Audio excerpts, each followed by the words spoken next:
Seja muito bem-vindo a mais um episódio do TCC 360, o único podcast que te leva do zero à aprovação do TCC. Eu sou Eretusa Gugel. E eu sou Lucas Maciel. E hoje nós vamos falar sobre o que está travando o seu TCC.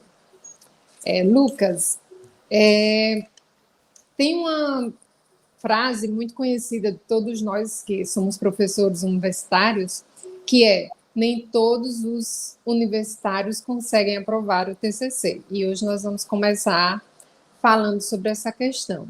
E eu vou mais longe do que isso. Nem todas as pessoas que entram no mestrado conseguem aprovar a dissertação do mestrado, e nem todas as pessoas que entram no doutorado conseguem aprovar a sua tese de doutorado.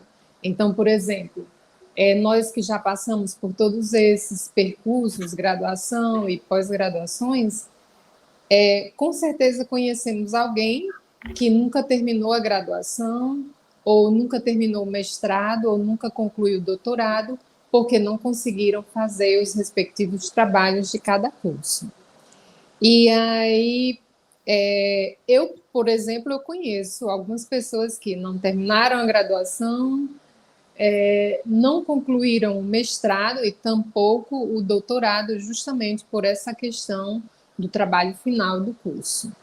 Você conhece alguém que não concluiu nenhum desses cursos em decorrência da conclusão do trabalho?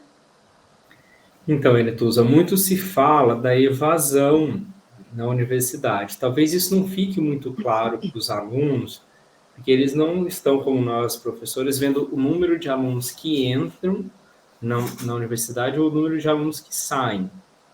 Claro, essa evasão pode se dar por vários motivos, de várias ordens, mas é muito comum também, infelizmente, alguns não saírem porque eles sentem medo de fazer o TCC, não conseguem fazer o TCC e acabam abandonando ali naquela etapa final. E até é surpreendente, porque o aluno fez boa parte das disciplinas, mas ele se sente travado ali. Isso na graduação. Na pós-graduação, no mestrado, doutorado, em algumas especializações, isso é ainda mais comum, porque daí, justamente, a pessoa já sabe que espera-se dela um texto longo ao final daquele nível de formação. Então, no mestrado, você vai ter que entregar sua dissertação de mestrado. No doutorado, você vai ter que entregar sua tese de doutorado. Você vai ter que entregar alguma monografia num curso de especialização. Então, a pessoa já sabe daquilo e ela se sente tão travada que ela, às vezes, prefere abandonar o curso a tentar realizar o TCC. Então, ela acaba, infelizmente, não conseguindo essa formação universitária, que às vezes seria muito importante para ela, com certeza seria muito importante, porque ela tem essa dificuldade com a escrita acadêmica, essa dificuldade com escrever para a universidade, e isso acaba travando todo o desenvolvimento profissional dela, né? E assim, sabe o que eu acho mais curioso? Por exemplo, eu acompanhei alguns casos de perto. Alguns anos atrás, eu tive um aluno que fez toda a graduação de contabilidade e não concluiu a graduação de contabilidade justamente porque não fez o TCC. E aí começou a fazer a graduação de letras espanhol. E ele foi meu aluno na graduação de letras espanhol. Fez toda a graduação e até hoje não concluiu a graduação de letras espanhol por causa do TCC, ou seja, incorreu na mesma questão duas vezes. E às vezes eu vejo inúmeros casos de alunos que ficam, como eu sou professora de TCC 1 e 2, então eu acompanho inúmeros casos de alunos que repetem essa mesma disciplina por 4, 5, 6 anos. Claro, os motivos podem ser os mais variados, mas aí mais na frente eu vou colocar algumas objeções que eu escuto com muita frequência dos alunos e ver se você concorda com elas. Na especialização, eu sou um exemplo. Eu fiz toda uma especialização e aí eu posso falar dessa questão com certa propriedade, porque eu cursei toda uma especialização em filosofia e apesar do coordenador do curso me advertir, não desista, não desista, eu, quando faltava somente a monografia para concluir a especialização, eu simplesmente desisti. Foi somente por causa do medo? Não. Eu tinha outras questões na minha vida pessoal que me levaram a tomar essa decisão, mas eu confesso que havia um pouco do medo da escrita do trabalho e o medo de não conseguir ultrapassar a barreira e fazer um trabalho minimamente respeitável. Então, essa questão do medo de produzir o trabalho, do medo de escrever, do medo da escrita acadêmica, estava presente nessa minha decisão. Foi 100% isso? Não, eu tinha outras questões de ordem pessoal. Se talvez eu tivesse só as questões de ordem pessoal, provavelmente eu não teria tomado essa decisão, porque passar um determinado tempo num curso e desistir somente por causa do trabalho e não ficar com o título, eu acho que não é a intenção de ninguém. Não é algo que acontece com muita frequência. Eu sou um exemplo disso, né? Então nós não somos perfeitos e eu gosto até que tenha passado por essa experiência, porque eu entendo melhor quando os meus alunos estão querendo desistir da graduação, justamente quando falta somente o TCC. E aí eu consigo ajudar e, às vezes, evitar esse tipo de evasão. E sobre a questão do mestrado e doutorado, eu conheço algumas pessoas que não concluíram o mestrado, porque justamente não fizeram a dissertação, e também eu conheço gente que não concluiu a tese de doutorado, por N motivos, né? Mas eu acho que um dos motivos que pesa mais é esse medo da escrita acadêmica, porque, claro, se a escrita acadêmica flui na sua produção, por mais que você tenha outras questões de ordem pessoal, profissional, afetivas, eu acho que isso não lhe leva à desistência de um curso. E aí, como bem você colocou, a conclusão de um curso, quer seja de graduação e de pós-graduação, implica em muitas questões, tanto de ordem pessoal, acadêmica como profissional, e muitas vezes uma oportunidade de galgar um novo horizonte socioeconômico, ou oportunidades de trabalho. Nós sabemos que quanto mais elevado é o grau de formação do profissional, ele tende a ganhar mais, ele tende a ter um melhor salário.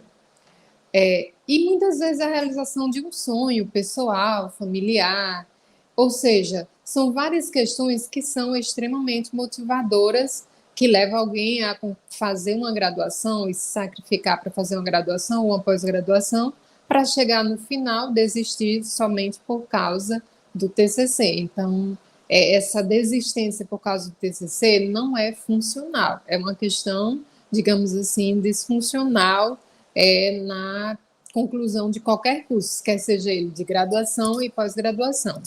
E aí, quando nós começamos a observar sobre o que entrava, o que trava esse TCC, existem várias objeções que nós escutamos dos alunos diariamente. Então, nós que estamos na prática docente nas universidades, escutamos várias objeções, e aqui eu vou mencionar 3 objeções e tentar dialogar contigo sobre essas objeções.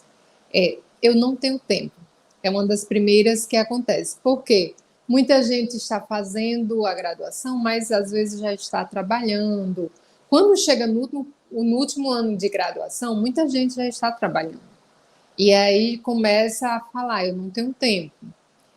Outra objeção que é muito recorrente também é a objeção de dizer eu não sei usar a tecnologia. Porque apesar de estarmos numa sociedade imersa em tecnologia, tem muita gente que não tem a habilidade de usar o computador para passar um e-mail, tudo bem, mas para digitar um trabalho inteiro, não tem essa habilidade. E a terceira objeção que eu queria colocar aqui é a questão de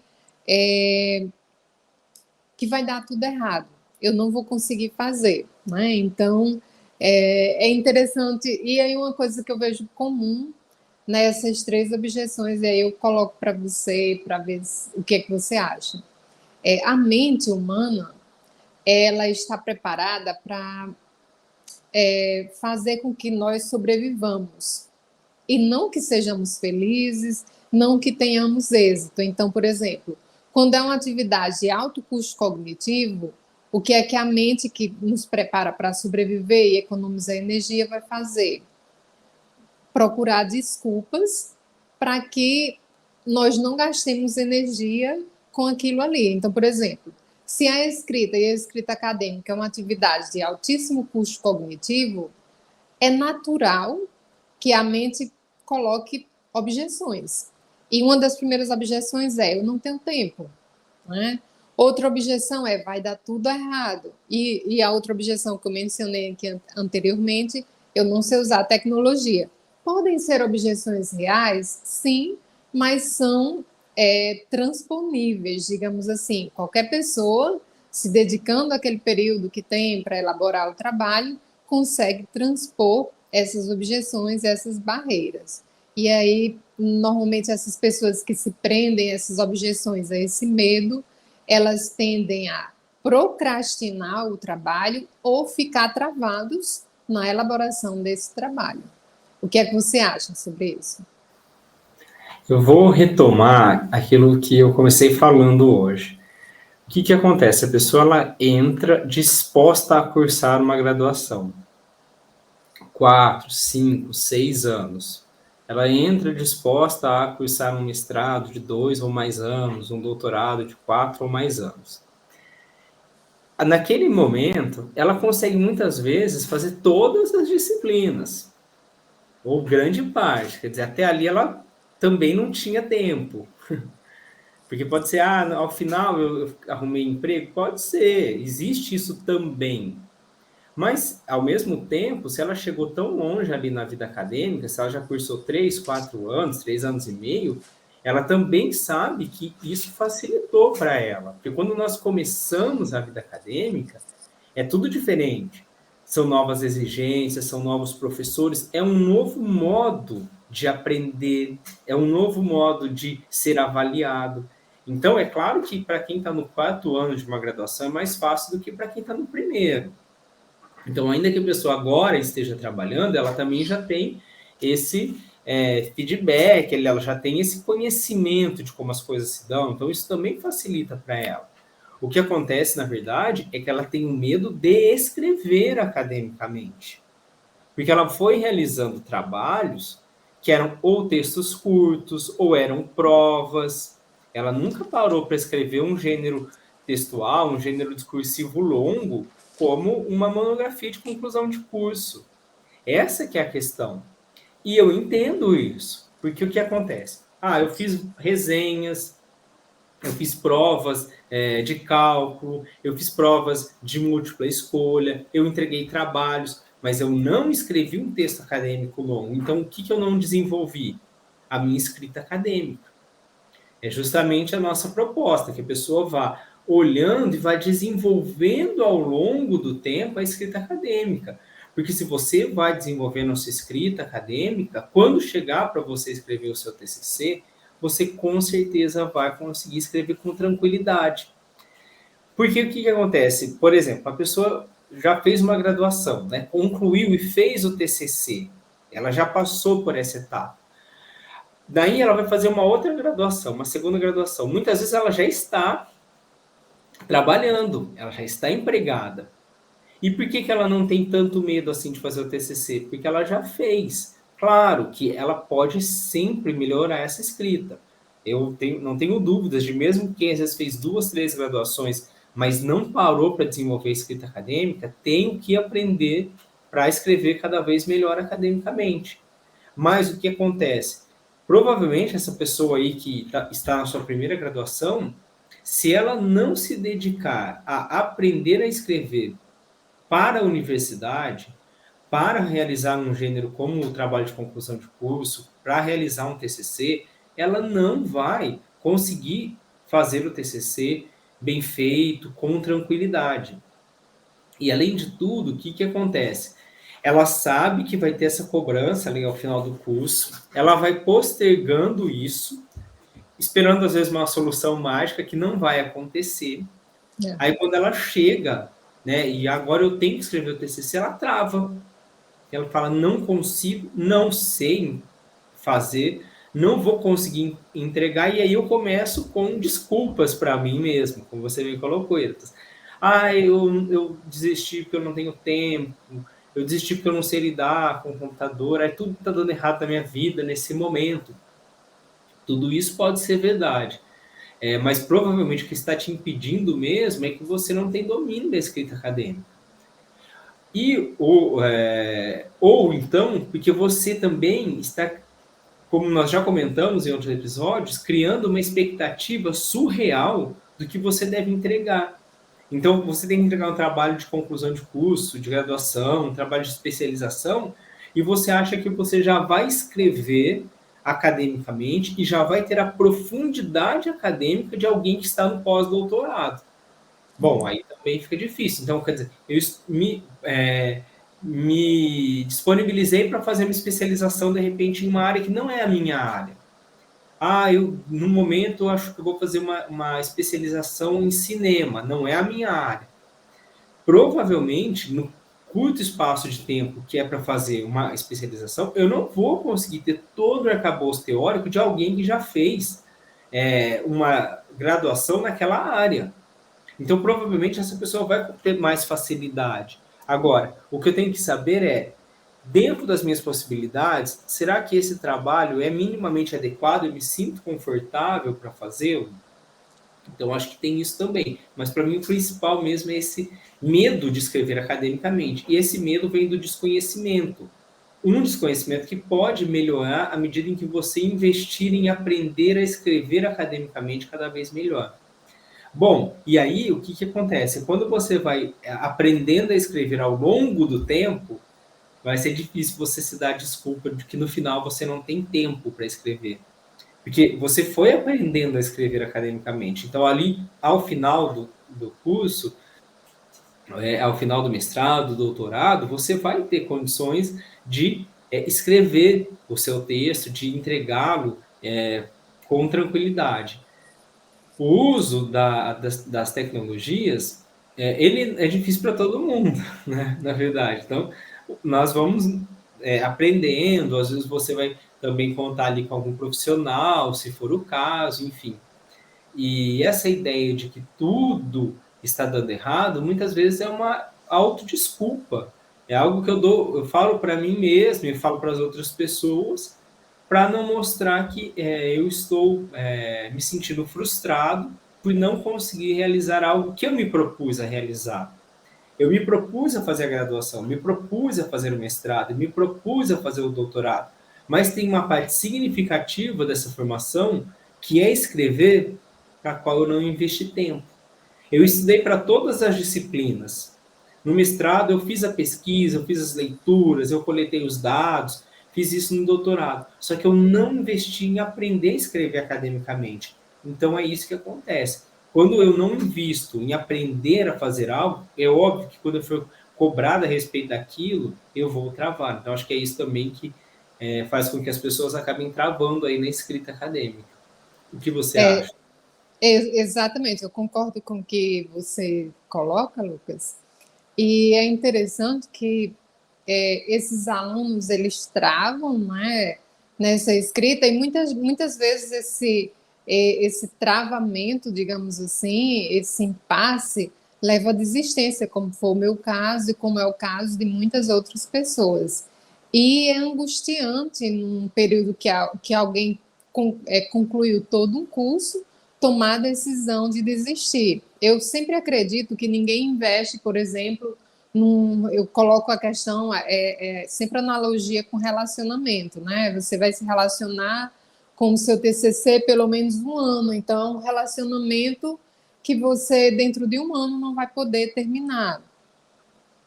Com a sua dissertação, você vai se relacionar pelo menos 2 anos e com sua tese de doutorado, pelo menos 4 anos. Então, é um tempo que nós temos que ficar atentos com a questão do relacionamento. E eu não acredito que alguém invista num relacionamento de 2, 3, 4, 5 anos para desistir desse relacionamento. Ah, não, eu vou me relacionar aqui 3 anos e vou acabar essa relação. Não. É a mesma, para mim, é a mesma analogia para uma graduação, uma pós-graduação. Ninguém pensa em passar 3, 4, 5, 6 anos de uma graduação para desistir no final por causa de um único trabalho. Ninguém pensa passar, ninguém programa passar 1 ano, 2 anos numa especialização para desistir por causa de um trabalho. E o mesmo para o mestrado, 2 anos de mestrado, 4 anos de doutorado. Então, essa desistência, travar e desistir, isso é disfuncional, como eu coloquei anteriormente. E aí, claro, não, eu não tenho tempo. É plausível? Pode ser plausível, mas é aquela coisa: quem quer, faz, quem não quer, dá uma desculpa. Então, e aí eu me pergunto: será que você não está preso ao seu sistema límbico, ao medo? Não é mais o medo que está te travando do que mesmo questão de tempo? Porque, como você bem colocou, se eu já tenho a habilidade da escrita acadêmica desenvolvida, eu não vou temer fazer ou produzir um texto acadêmico. E aí eu vou procurar tempo para fazer, porque realmente eu me propus a fazer aquele curso e com certeza eu quero concluir. Se eu cheguei até o final do curso, uma das certezas é que eu quero concluir esse curso. E aí, quando eu digo não tenho tempo, eu não vou terminar o trabalho, pode ser até plausível a explicação para você se autoconformar, mas será que é funcional? Será realmente que é isso? E são questões que é importante quando alguém pensar, eu vou desistir, se questionar, será que realmente é o medo que está me paralisando ou é a falta de tempo? Será que se eu soubesse realmente produzir o texto acadêmico, eu teria esse mesmo medo ou eu avaliaria melhor essa desistência? Por exemplo, no meu caso da especialização, quando eu desisti, muito provavelmente, se eu tivesse, na época, consciência da produção acadêmica como eu tenho hoje, provavelmente eu não teria desistido. Não é? Então, por mais que eu tivesse outras questões de ordem pessoal acontecendo naquele momento, eu não teria desistido por uma única questão de ordem pessoal. Por isso que eu digo que há uma determinada porcentagem da questão do medo. E aí, quando eu digo assim, eu não tenho tempo, eu gosto sempre de citar alguns exemplos, porque muitas vezes eu vejo, nós vemos diariamente na academia, na universidade, exemplos de pessoas que superaram essa objeção e às vezes eu mesma me surpreendo como é que essas pessoas conseguiram fazer. Né? Então, por exemplo, eu já vi um caso de uma aluna que sempre fica na minha memória, porque durante o período da graduação ela estava sendo suporte do cônjuge, ela estava grávida, teve um bebê, e o que toma mais tempo de uma mulher do que um bebê recém-nascido? E, paralelamente a isso, antes dela ter o bebê, pouco tempo antes, a mãe dela faleceu. Ou seja, ela ficou sem suporte familiar e ficou sem suporte do cônjuge, porque o cônjuge trabalhava em outro lugar, e ainda tinha um bebê para cuidar. E essa mulher, ela conseguiu terminar o TCC dela. Ela tinha muita gente cuidando do bebê? Não, era ela por ela. Então, tinha uma casa para cuidar, então tinha várias questões que ela tinha que dar de conta, e ela muitas vezes falava que quando o bebê dormia, ela ia fazer o TCC dela. Então, quando nós vemos situações assim extremas, eu acho, e ela conseguiu fazer. Quem é que tem uma situação tão extrema como essa para fazer o TCC? Né? Então, ela tinha trabalho, casa, um bebê recém-nascido sem suporte do cônjuge, sem suporte familiar, os demais parentes dela moravam em outra cidade. Ou seja, se essa mulher conseguiu terminar o TCC dela, que objeção está lhe paralisando para concluir o seu TCC? Ou dissertação, ou tese de doutorado. Né? Bom, Você conhece algum caso assim extremo como esse que eu coloquei, de falta de tempo, mas mesmo assim a pessoa conseguiu ultrapassar as barreiras e vencer essa objeção? eu queria justamente falar um pouquinho dessa questão do tempo. Vou voltar ainda àquilo que eu disse. A pessoa está lá, ela teve tempo para fazer todas as disciplinas até aquele momento. O grande Uhum. empate. Agora você não tem tempo para fazer o TCC? Não. É porque você não está organizando o seu tempo para fazer o TCC. Porque fazer o TCC também implica uma organização de tempo. Eu vou me dedicar X tempo por dia, X tempo por semana, X tempo por mês para realizar o TCC.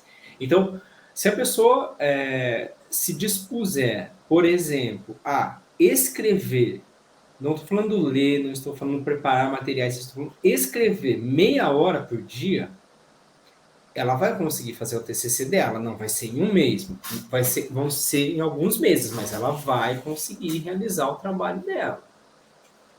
Então, e será que essa pessoa não tem meia hora? Eu acredito que tem, porque até ali ela teve muito tempo para fazer as disciplinas.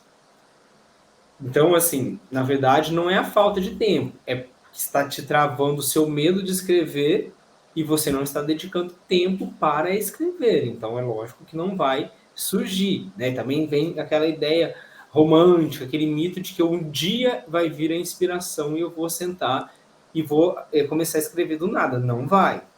Vai ser trabalhoso, vai ser frustrante. Um dia você vai escrever, você vai achar que tá ruim, outro dia também não tá bom, até o dia que vai te dando um volume de texto e você fala, não, tem alguma coisa aqui, bem ou ruim, eu fui escrevendo. Então já né, vai te dando aquele alívio, ou seja, é uma organização do tempo. E além disso, veja, a pessoa fala assim, não tenho tempo, vou desistir. O que acontece? Tá, ela não tem tempo, mas até aquele momento, como eu disse, ela estava fazendo várias disciplinas. Então vamos supor que ela fale assim: eu não já terminei todas ou boa parte das minhas disciplinas, então eu vou postergar minha graduação por mais um ano, por mais 6 meses, e vou focar somente no TCC. Será que ali também eu não tenho tempo?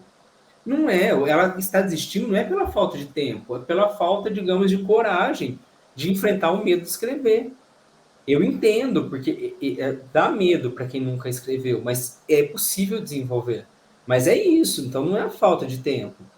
Se a pessoa, ao invés de desistir, falar assim, não, então agora eu vou postergar um pouco aqui o meu mestrado, meu doutorado, dentro dos prazos legais, se me for possível, e eu vou escrever. Será que ela não consegue escrever? Eu imagino que sim, que ela vai estar focada em uma única tarefa agora, que é escrever. Ela não tem mais as disciplinas, ela não tem mais, no caso do mestrado, doutorado, que colher dados, analisar, ela não tem mais que fazer essas coisas, ela só tem que escrever. Então, o que está travando ela não é a falta de tempo, é o medo de escrever. E aí, quando você traz o exemplo dessa moça, é irrefutável, não tem como você dizer. Você falou assim, será que existe algo que tira mais o tempo da vida de uma mulher do que um bebê? Eu diria, de uma mulher do que um ser humano. Porque quando o bebê nasce, você vai ficar sem tempo. O bebê, além de tudo, ele não tem... Como eu falei, você pode organizar e falar assim, eu vou escrever meia hora por dia, se ao invés de acordar 7 horas da manhã, eu acordar 6. Se ao invés de acordar às 6, eu acordar às 5. Se ao invés de dormir às 10, eu dormir às 10:30. Mas com o bebê não tem essa. Porque ele não vai seguir o seu relógio, ele tem um outro horário. Então, a hora que você achou que vou começar a moça aí, vou sentar agora, vou aproveitar 20 minutos que ele vai dormir para eu escrever. Ela, tenho certeza, ela começava a digitar o texto dela, o bebê chorava. Ela tinha que parar. Agora, o que fez ela continuar? Fez o fato de que ela estava administrando o tempo para que ela chegasse no resultado. O que essas pessoas que desistem do TCC não fazem não é o não saber administrar o tempo. É que ela pensa assim, mesmo com esse tempo eu não vou conseguir fazer. Mesmo com a meia hora, se eu me dedicar, eu não vou conseguir fazer. Por quê? O que ela tem? Ela tem medo. Ela tem medo de escrever academicamente. E eu entendo, porque é uma habilidade que ela não é ensinada, geralmente, na universidade. Então, nós ensinamos os conteúdos, cada professor ensina a disciplina que ele está ministrando. Ninguém, praticamente, ensina a escrever academicamente. Poucos são os que ensinam a escrever, são poucas as disciplinas, né? E, às vezes, na graduação, tem aquelas disciplinas tipo assim, produção de texto, comunicação e expressão, é um semestre. Eu sempre acho engraçado, né? Que nós, dos cursos de letras, de linguística, enfim, dos cursos de linguagem, o que acontece? Então, vem outros cursos, vem lá engenharia química, engenharia elétrica, medicina, e eles falam assim, olha, eu quero que vocês deem aí um curso em um semestre, produção de texto, que o meu aluno saia sabendo escrever academicamente. É um sonho irrealizável.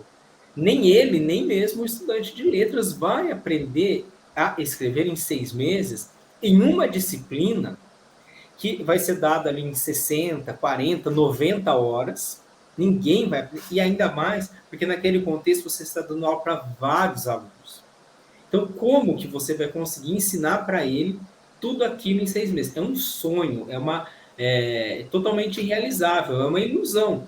Então, nós de letras criticamos, às vezes, quando os outros cursos falam. A gente vai falar assim, como o seu aluno vai aprender a escrever academicamente em 6 meses? Que, na verdade, são 6 meses só para aquilo. São algumas horas em uma disciplina em 6 meses. Mas é assim. E aí as pessoas não ensinam a escrever academicamente, né? Os professores não ensinam, obviamente o aluno não aprende, e é por isso que ele tem medo. Então ele tem que começar a investir nesse conhecimento, que infelizmente muitas vezes não é dado a contento nas universidades. Não é uma crítica aí aos professores, muitos dos quais são bons, bem intencionados, mas é humanamente impossível ensinar a escrever academicamente em 6 meses, que na verdade são algumas horas de uma disciplina que é ministrada em um semestre. Isso aí não existe. Ninguém vai aprender uma habilidade tão complexa quanto escrever bem academicamente nessa carga horária, um professor ministrando aquela disciplina para inúmeros alunos. Então, é justamente o não saber que está te travando, não é a falta de tempo, como bem mostra aí o exemplo dessa moça, porque não existe exemplo maior do que esse, gente. Não, eu não conheço, eu desconheço. Assim, pode ser que no futuro eu consiga encontrar um exemplo mais drástico do que eu tenho esse, colegas que mas assim, ou alunos, porque eu cuido do meu pai, do meu avô, é uma pessoa idosa. Uma pessoa idosa realmente dá muito trabalho, mas ela tem aquele ritmo. Ela acorda tal hora, ela come tal hora, o banho dela é tal hora. O bebê não tem esse ritmo. Então você imagina como foi difícil para essa moça realizar isso. Ela e a, realizou pe, porque ela e já a não tinha. perca e a questão psicológica, né? A perca da mãe, a falta do suporte do cônjuge, a falta de suporte familiar, não conhecer ninguém e ter que dar de conta de tudo ao mesmo tempo, né? Então, realmente é um dos exemplos que eu acho mais impressionantes de alguém que venceu a objeção de tempo. Então, se ela conseguiu vencer, com certeza, independentemente de qualquer situação que você esteja, você também vai conseguir vencer essa questão do tempo, como o Lucas bem colocou, administrar bem o tempo, não é ter muito tempo, é administrar bem o tempo. E essa é uma expressão perfeita, porque quem me conhece e me acompanha de mais perto sabe que eu sou adepta ao coaching integral sistêmico, e dentro do coaching existe uma expressão que é: quando alguém fala que não tem tempo, eu só vou interpretar duas coisas. Ou essa pessoa não sabe administrar a sua agenda, ou seja, não sabe administrar o seu tempo, ou isso não é prioridade para ela. Então, por exemplo, se alguém diz assim, eu não tenho tempo para o meu TCC, eu vou decodificar essa mensagem de duas formas. Ou essa pessoa não sabe gerir sua agenda, não sabe administrar o seu tempo, ou aquilo não é uma prioridade para ela, ou ela não vê aquilo como uma prioridade. E aí fica essa questão do tempo, de ultrapassar essa objeção, porque não é algo que vai vir gratuitamente, requer uma organização de cronograma e requer uma organização do tempo que você gasta para elaborar o trabalho. Então, por exemplo, aos meus alunos, eu costumo dizer sempre que a atividade de leitura e escrita são atividades justas, porque para alguém conseguir fazer a mesma coisa que eu fiz, ela vai ter que dedicar mais ou menos a mesma quantidade de tempo. Então, por exemplo, Eu que gosto muito de calcular essas questões de tempo, eu sempre exponho um cálculo para os meus alunos. Calculem que vocês vão ler e fichar uma média de 10 páginas por hora. Então, não adianta querer ler 30 páginas em uma hora, isso só vai gerar ansiedade, porque a média vai ser mais ou menos 10 páginas. E realmente, todo aluno, quando calcula, ele vai ver que esse cálculo ele é real. E na escrita é diferente. Por exemplo, eu calculo uma média de uma página por hora. Pode ser um pouco mais, pode ser um pouco menos, sim. Mas não pense que você vai escrever 10 páginas em uma hora, né? É uma média de uma página por hora. E aí, quando eu faço esses cálculos e divido o meu tempo para trabalhar direitinho com o meu estudo, uma hora o resultado vem, porque eu tenho um semestre para fazer o projeto de pesquisa e um semestre para escrever o meu TCC. Então, se eu me organizo bem dentro desse tempo, com certeza eu vou conseguir terminar o trabalho. E não é que o trabalho tenha que estar perfeito, como eu sempre coloco, é melhor um trabalho feito do que um trabalho perfeito. É melhor aprovar o TCC do que ter um TCC imaginário, perfeito, sem nunca ter sido elaborado, né? Então, a questão do tempo é o que o Lucas muito bem frisou aqui, que é a questão, muitas vezes, do medo que está travando essa produção desse trabalho, porque eu não tenho medo do que eu já sei fazer. E aí nós chegamos ao o segundo tópico, que é a questão, não sei usar a tecnologia. E aí, Lucas, eu vou mencionar alguns exemplos que eu vi no decorrer da minha vida acadêmica e que ficaram gravadas. Sim, tem situações de alunos que não têm um computador, tem situações de alunos que o computador quebra, tem situações de alunos que realmente não sabem manejar bem os programas necessários para fazer o TCC. E aí, por exemplo, eu já vi situações de pessoas que escreveram o TCC à mão e colocavam para outra pessoa digitar, que, se nós formos parar para observar, é um trabalho extremamente cansativo ter que escrever todo o TCC à mão. E eu já vi casos próximos, alunos meus, que fizeram o TCC, mas tinham essa objeção, não sabiam usar a tecnologia, mas não se paralisaram por ela. Escreveram o trabalho à mão e colocaram para outra pessoa digitar. Já vi questões de alunos que não tinham o computador tinha quebrado por N motivos, e essa pessoa escrevia em computadores alheios, ia salvando ou na universidade, um computador de um amigo, ou seja, durante um ano ficou nessa pendência até conseguir concluir realmente o trabalho e o TCC. E esse foi o caso mais extremo que eu já vi. Eu já tive alunos que escreveram o TCC completo no telefone. E esse, para mim, foi como o mais extremo.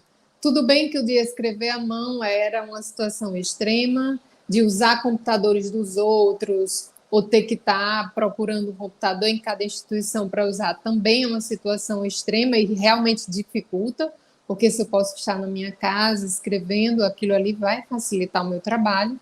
Mas escrever um TCC à mão, e olha, ficou bom o trabalho. Não era um trabalho... ficou um dos melhores trabalhos da turma, naquele semestre. Então, realmente era um trabalho bom, realmente era um trabalho consistente, e foi escrito através de um smartphone, né? Então, eu sempre gosto de lembrar desses exemplos de uso de tecnologia, porque quando o aluno vem com objeção, não, eu não sei usar, aprende, tem um ano para aprender, né? O que é que você poderia colocar sobre essa objeção da tecnologia, Lucas? Isso aí me fez lembrar eu entrando na graduação. Então, o que acontece, né? Eu entrei na graduação em 2001. Aí, lá na Unicamp, era assim, havia uma sala com vários computadores para os alunos de cada curso, né? No caso, tínhamos uma sala de computadores para os alunos dos cursos de letras e de linguística, que na época eram os cursos de graduação, do Instituto de Estudos da Linguagem. Daí, o que acontece? Na minha casa, não tinha computador. Eu nunca tinha nem pegado em um mouse. E os professores pediam para que nós entregássemos os trabalhos digitados e impressos, porque tinha uma impressora lá para os alunos. Só que eu não sabia, simplesmente não sabia, eu não sabia ligar o computador. Então, o que eu fazia? Eu ia bem cedo para a Unicamp, né, tinham lá umas 20 cadeiras nesses 20 computadores, às vezes formava uma fila, tal, né, porque naquela época ninguém tinha notebook, ninguém tinha celular, né, o celular que nós tínhamos não escrevia de jeito nenhum. E aí eu ia bem cedinho e ficava lá, daí eu já sentava numa cadeira, mas o computador desligado, porque eu não sabia nem ligar o computador, né. Aí a hora que chegava um outro, olha, você não podia aqui ligar o computador para mim, não, por favor, tal, a pessoa ligava. E eu ficava lá quieto mais um pouco. Aí, daqui a pouco, eu ia tentando mexer nos programas, mas não conseguia nada. E aí eu ia importunando quem chegava, né? Olha, vem aqui, como que eu abro isso? E nós salvávamos no disquete, não sei se você se lembra disso daí. Eu também não sabia salvar no disquete, às vezes eu tinha feito todo o trabalho, ia lá salvar e perdia o trabalho no disquete e tal, enfim. Mas o fato é que a gente tinha que dar os nossos pulos, né? Então nós dávamos os nossos pulos e aprendíamos. E isso foi assim, por exemplo, mesmo no doutorado, já depois, lá para 2012 eu fui fazer uma disciplina. Eu já morava aí em Mossoró, mas eu fui fazer uma disciplina lá em Campinas. E eu tinha na época um netbook e eu deixei em Mossoró com a minha esposa. E eu fui para Campinas para fazer essa disciplina. Não levei. E quando eu cheguei, no primeiro dia, o professor falou assim: bom, gente, olha essa disciplina, todo mundo vai precisar de um netbook, de um laptop, de um notebook. Tem alguém que não tem? Só eu não tinha. E aí era uma disciplina que ia falar sobre redes sociais, e aí tal, redes sociais, tem alguém que não tem? Eu também era o único da turma que não tinha nenhuma rede social na época. Enfim, daí eu fui fazer rede social, emprestei um computador. Nós vamos procurando, né? Assim, quem quer, procura a solução. Não estou dizendo, não estou aqui dizendo que, né, que situação você escreveu um TCC em um celular, né? Imagina É o cansaço, ideal, né? Não né? é ideal, mas Agora tem gente que já tem isso, né? Eu acho assim, tem gente que já tem e não valoriza, né? Não imagina o quanto essa pessoa de alguma maneira é privilegiada de ter um dispositivo para escrever, de às vezes ter na sua casa um espaço que você consiga sentar, escrever e tal, né? Porque também nessa época, por exemplo, ninguém escrevia, né? Na nossa época de graduação, pouquíssima gente tinha computador para escrever em casa. Não, então era ali. Nós fazíamos os trabalhos da faculdade, por exemplo, como eu disse, nessa sala, todo mundo conversando e você tentando se concentrar ali e fazer o seu trabalho. Então, assim, hoje existem outras facilidades, até eu diria, que ajudam essas pessoas, né? E que mostram que quem quer geralmente consegue seguir em frente, mas quer dizer, essa pessoa tem uma motivação, ela quer muito terminar aquilo, ela não está buscando a desculpa, eu não tenho tempo, ela está procurando. Você veja o caso aí dessa moça, né? A vida dela foi a tempestade perfeita.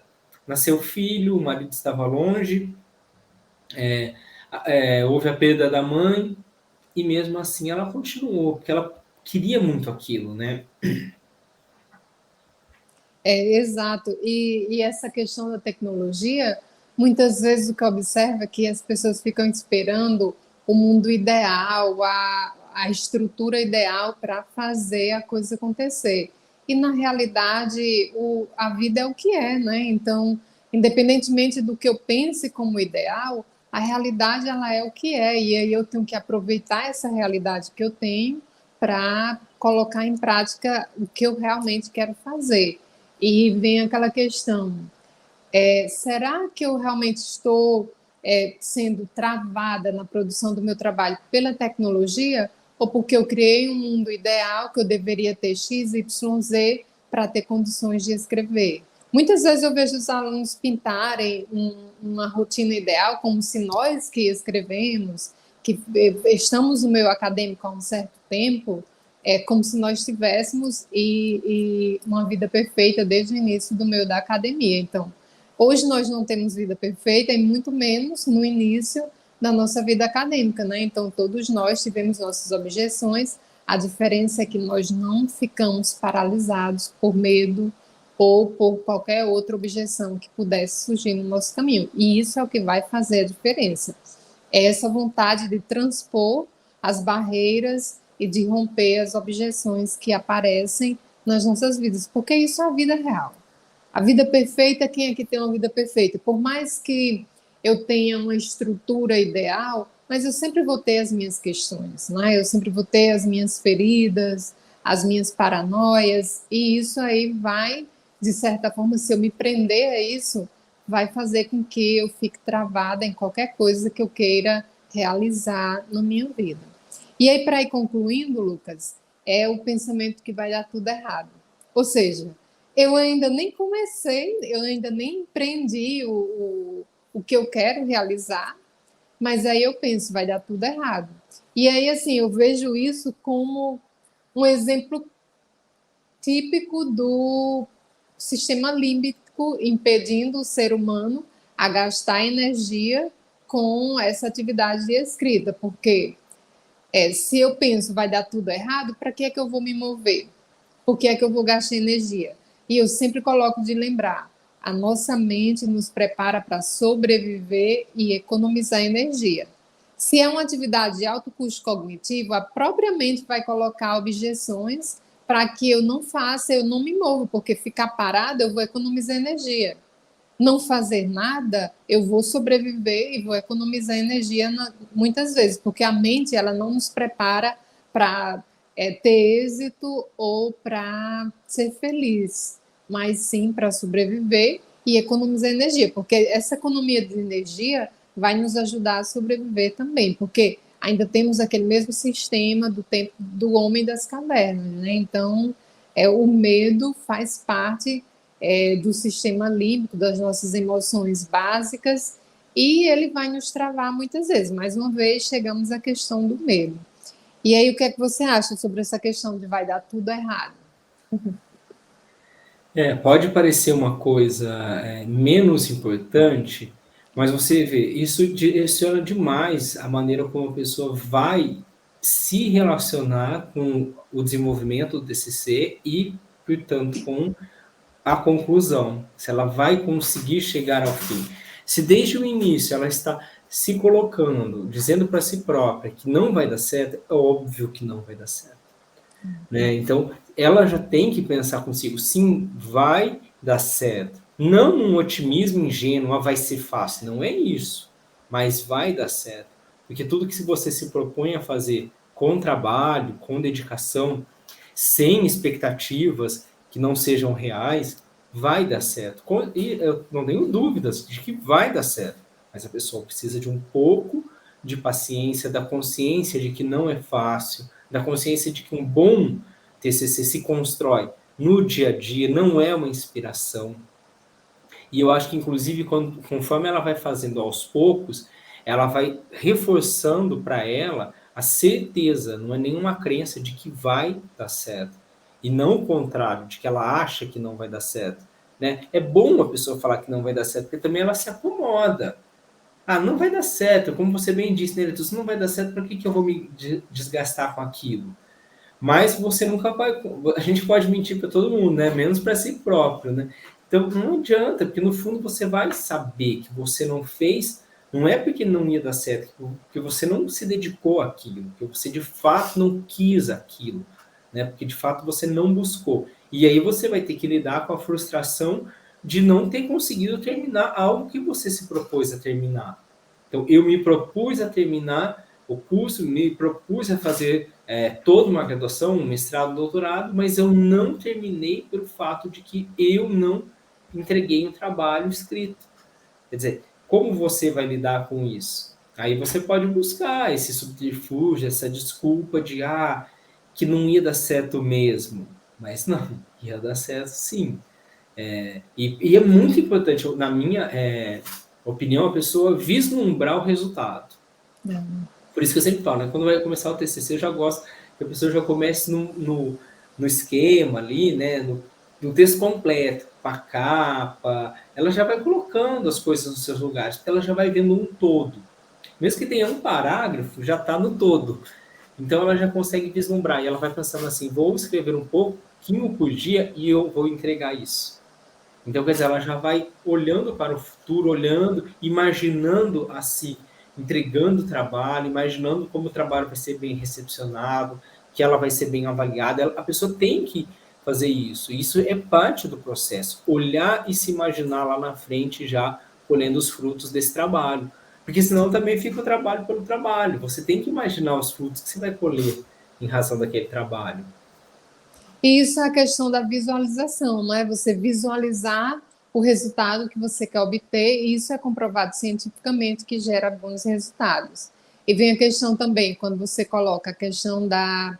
Parece bobo, né? Vai dar tudo errado, parece algo inocente, mas é uma crença tão limitante que vai nos impedir de tomar qualquer atitude, né? Então, é uma crença limitante que vai fazer com que estejamos paralisados e não realizemos nada. E aí tem uma questão, como eu sempre coloco sistêmico, e tem uma questão também muito típica dentro do coaching, que emoções geram sentimentos, e principalmente crenças, né? Pensamentos, crenças geram emoções, emoções geram sentimentos, sentimentos geram ações e ações geram resultados. Então, por exemplo, se eu penso que vai dar tudo errado, qual vai ser a emoção que eu vou sentir? De fracasso. E eu vou gerar esse sentimento de fracasso e vou nutrir esse sentimento, porque ao que eu dou atenção, isso aí vai se expandir. Então, se eu dou atenção a que vai dar tudo errado, a uma emoção de fracasso, a um sentimento de fracasso, isso vai se expandir na minha vida. E essa emoção, esse sentimento, esse pensamento, essa emoção, esse sentimento vão gerar ações. Qual vai ser a minha ação? Não fazer nada. Porque se eu sei que vai dar tudo errado, por que, que eu vou fazer alguma coisa? E aí vai gerar um resultado. Qual vai ser o resultado que eu vou obter com isso? Qual é o resultado que alguém que não faz nada obtém? Nenhum. Se eu não faço nada, eu não posso esperar só muito milagre para eu obter algum resultado. Se eu não faço nada, provavelmente eu não vou ter nenhum resultado. Então, uma sequência, mas é uma sequência aparentemente inocente, mas que é real. Então, até que ponto eu estou racionalizando esse processo? Porque aí muitas colocações que você fez, Lucas, no meio das nossas falas aqui nesse podcast, nesse episódio, era justamente para racionalizar o processo, porque, claro, se uma emoção como o medo está me paralisando, como é que eu vou combater essa emoção? Racionalizando. Eu vou racionalizar se esse medo é real. Sim, o medo nem sempre ele vai ser negativo, até uma certa quantidade, até um certo equilíbrio, ele vai nos proteger de ser irresponsáveis. Mas aqui no caso do TCC, é um pouco de paralisação mesmo realizada pelo medo e dessa crença de que vai dar tudo errado, né? Então, vai realmente dar tudo errado? Se eu fizer alguma coisa, fizer o meu trabalho, vai dar tudo errado? E é o que você colocou. Uma hora o trabalho vai saindo, eu vou vendo ele se concretizar. E o trabalho não tem que estar perfeito. Também não espere, não tenha esse desejo irreal de que o trabalho saia perfeito. Concluir o trabalho, sim, que ele seja respeitável, sim, que seja o melhor que você possa fazer. E, na maioria das vezes, isso já vai ser o suficiente para aprovar para a conclusão de um curso. Né? Então, essa é uma das questões que eu queria relembrar. E outra questão que você colocou muito bem na sua fala é sobre respeitar os processos. Escrever um texto acadêmico é um processo. Aprender ou desenvolver a habilidade da escrita acadêmica não é um produto. Porque muitas pessoas acham que com um curso de 6 meses, um mês, até 15 dias, eu vou conseguir vencer todos os meus limites em relação ao texto acadêmico. Pode até funcionar como uma dose, uma dose que vai resolver aquela questão naquele momento, vai apagar aquele fogo, mas não vai servir para a sua vida acadêmica. E investir no desenvolvimento da habilidade linguística dentro do meio acadêmico e profissional é primordial nos dias atuais, porque, como eu já coloquei antes, o texto ele permeia todas as áreas da vida acadêmica e profissional e está em todos os âmbitos da vida. Então, se eu minimamente não domino essa habilidade, quer seja a minha profissão, independentemente da profissão que eu venha a ter, eu vou ter problemas no meu meio profissional.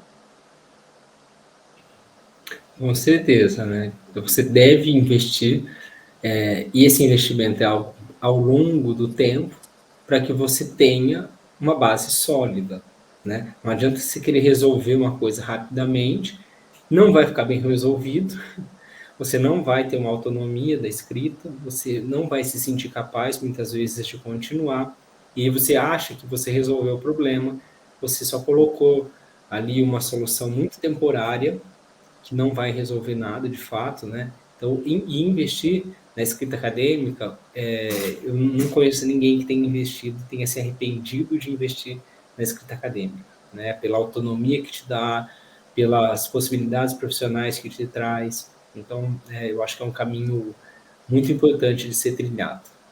E tem a questão da realização pessoal, né? Porque esse gosto de dizer eu fui capaz de fazer isso, eu venci, eu acho que todos nós que fizemos um TCC, uma dissertação, uma tese, quando você vê o resultado final, apesar de todos os obstáculos que você teve que enfrentar para realmente concluir aquele trabalho, aquele gosto, aquele sentimento de eu fui capaz, eu fiz isso ninguém nos tira, né? Então, além de todas essas questões profissionais, acadêmicas, tem o retorno pessoal também, porque nós não temos como desmembrar o eu pessoal do eu profissional, né? Então, de certa forma, vai haver essa relação.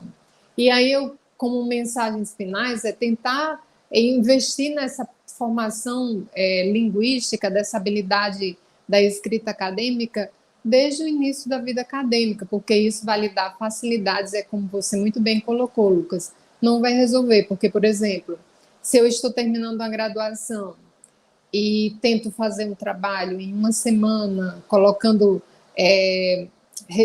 soluções paliativas para aquela situação, eu só estou postergando o trabalho que eu vou ter. Por quê? Porque se eu for para uma especialização, um mestrado e um doutorado, o meu problema vai aumentar, porque o trabalho acadêmico vai aumentar de tamanho e de complexidade. Então, se eu não desenvolver aquela habilidade básica que eu poderia ter desenvolvido na graduação, o que é que vai acontecer? Quando eu chego numa pós-graduação, aquele limite que eu tinha vai ser muito maior, porque o trabalho vai ser mais exigente, porque vai haver mais complexidade, e aí eu vou estar só postergando um problema.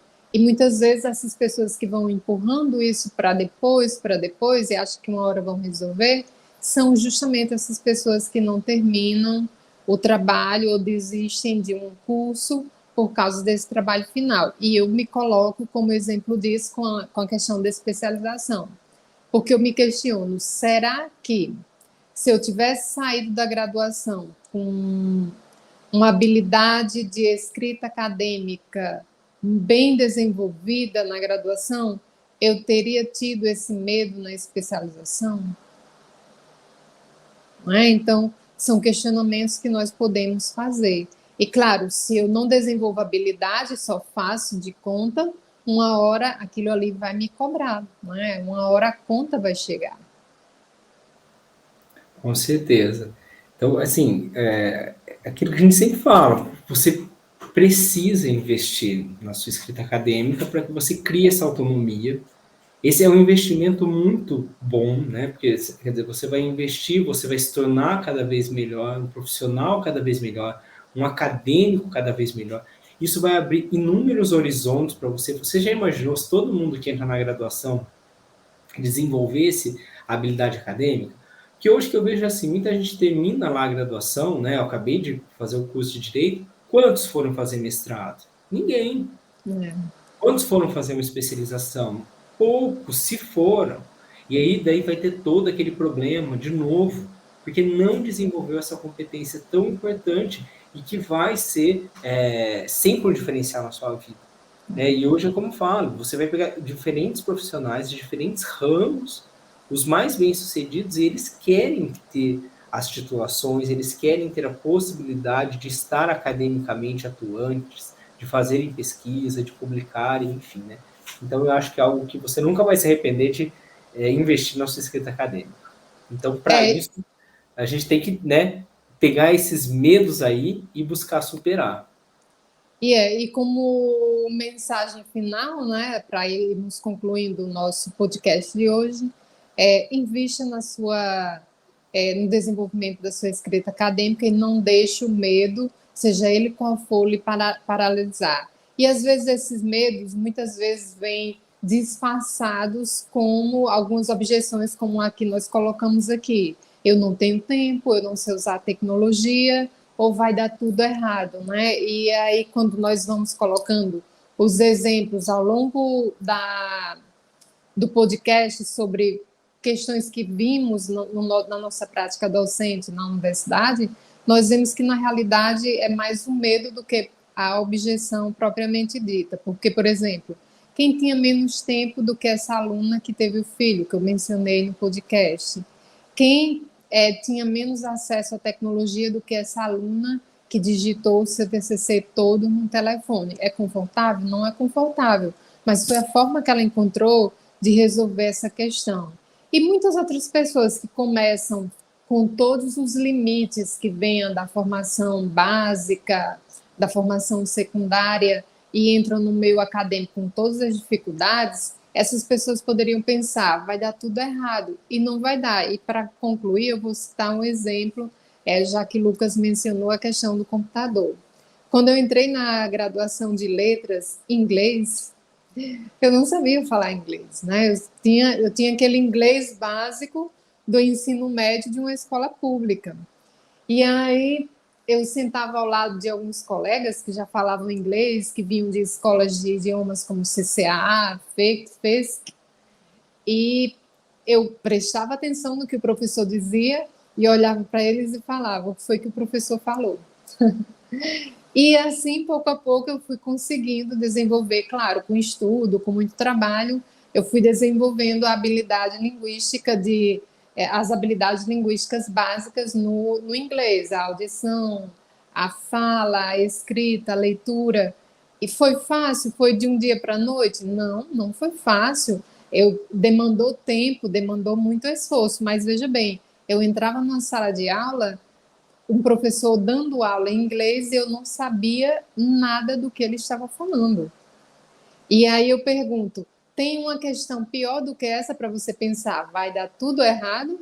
Porque se você está numa sala de aula e não entende o que o outro está falando porque está falando em um idioma que você não tem a mínima competência linguística para entender, como é que você vai aprender o conteúdo que ele está ministrando através daquele idioma? E aí eu poderia pensar, vai dar tudo errado, mas não. Eu procurei formas de ir solucionando. Perguntava a um colega, estudava nos fins de semana, estudava em horários extras e terminei a graduação de língua inglesa falando inglês e sem dever nenhuma disciplina, no tempo hábil, né? Então, é essa questão que você colocou. Se nós nos prendermos à crença, vai dar tudo errado? Qual vai ser o sentimento que eu vou gerar com esse pensamento? Qual vai ser as ações que esse sentimento vai me fazer tomar? E qual vai ser o resultado que eu vou obter? Pois é, exatamente, para você ver como é importante essa questão daquilo que a gente acredita de que é capaz de fazer, né? Eu acredito que é isso. A nossa mensagem é: pense se as suas objeções ou desculpas não são, na verdade, um medo. Saiba que esse medo ele pode ser administrado e ele vai se dissipando à medida que você for desenvolvendo a sua escrita acadêmica. É a nossa proposta, né, Eretusa? E, em outras palavras, descubra o que está travando o seu TCC e não se deixe paralisar por isso, né? Então, com isso concluímos o nosso episódio do podcast de hoje e até o próximo. Tchau, tchau. Até, Eretusa. Tchau, um abraço. Tchau.